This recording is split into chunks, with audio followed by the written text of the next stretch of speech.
joined by Terry Hyland after a disappointing defeat to Kildare in Kingspan Breffni Park. Terry, where did it go wrong? Well, again, I suppose players are long, again, with a man short on such a, and in those weather conditions, it was always going to be tough on us. You know, I thought the lads went out in the second half and showed an awful lot of resolve, an awful lot of heart, an awful lot of bravery, and you know they kept us in the game for long periods. I think the scoreline in the end probably wasn't true for reflection on the way the game was being played. Yeah, the sending off. Did you see the incident? It was down in the corner. Look, I don't know what. There seemed to be a lot of pushing and shoving, but again, in saying that, if you were to pick that out as being a particular red card incident, I could have picked out 6 more.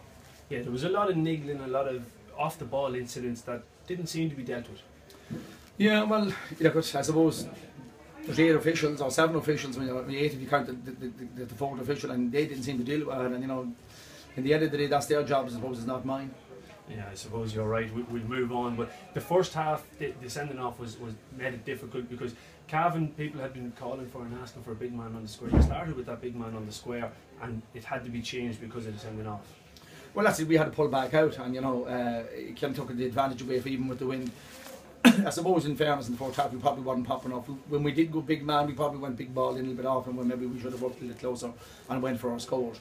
You know, there was probably 2 defining moments in it. The penalty that we had saved that we should have dealt with and we didn't deal with it, and we had a goal chance then in the first half that we should have taken and we didn't take. Is it worrying? Last year we went through the entire league bar the actual final without conceding a goal. This year I think that 6 goals conceded so far. Is it worrying for you?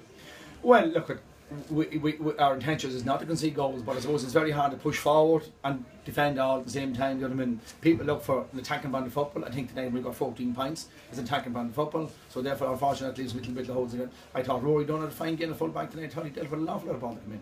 Kildare made good changes, in fairness to them. They brought in the 2 big lads into the full forward line and started popping aerial ball. The first time the ball went in, it was being dealt with, but we weren't picking up the breaks because we had to push up the field. Well, that's it, and we had to go for the game. Even though we were a man down at that stage, we still had to go for the game, so they probably allowed, and the breeze at the back allowed Kildare that luxury for that 20 minutes in the second half.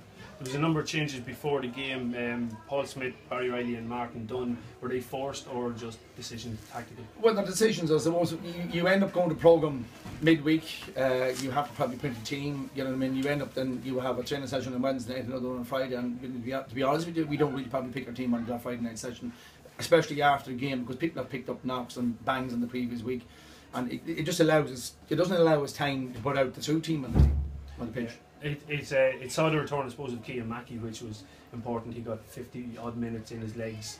Did he come through it okay?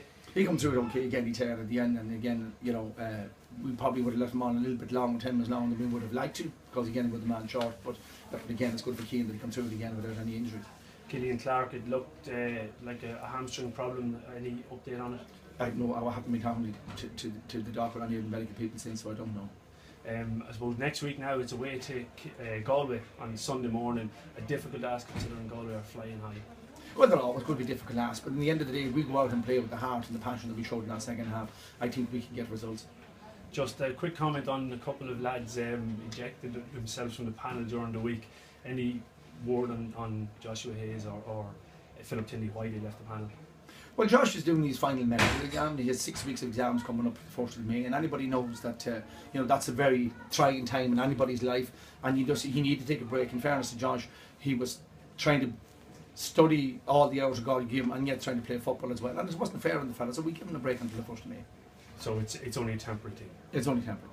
That's excellent, Terry. Thanks very much. Thank you.